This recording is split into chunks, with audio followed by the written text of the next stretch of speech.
سازش نہیں مداخلت. واہ کیا کہنے. یہ مانا کہ مراسلہ آیا پھر بھی سازش نہیں مداخلت. اتحادی حکومت کو چھوڑ گئے پھر بھی سازش نہیں مداخلت. لگ بھگ 2 درجن لوگوں کے ضمیر اچانک جاگ گئے تب بھی سازش نہیں مداخلت. رات کے 12 بجے عدالتیں کھل گئیں مگر سازش نہیں مداخلت.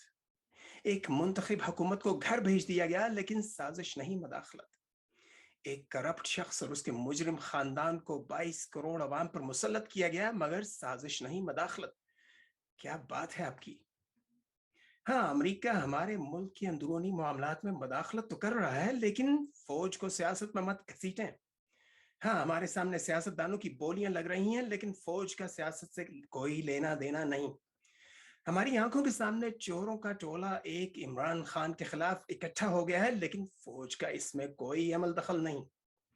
چند دنوں میں ایک ایماندار منتخب حکومت کو ہٹا کر ملک کو منجھے ہوئے ڈاکوؤں کے سپرد کر دیا گیا ہے لیکن یقین کریں فوج ان تمام معاملات سے بالکل باہر ہے.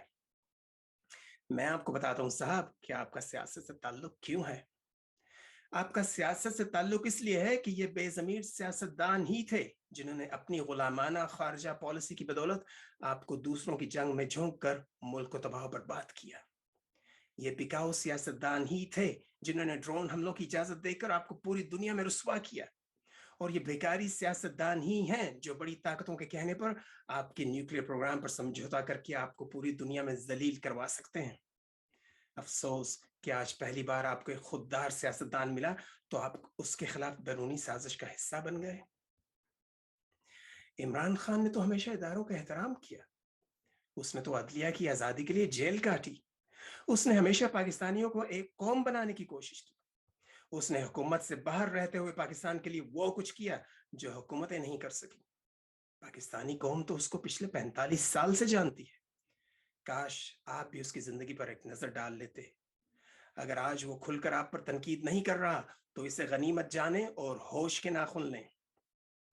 یاد رکھیں آپ جس قوم کے ٹیکس کے پیسوں پر بنگلوں میں رہتے ہیں اور سرکاری گاڑیاں استعمال کرتے ہیں اس کی حفاظت آپ کا فرض ہے.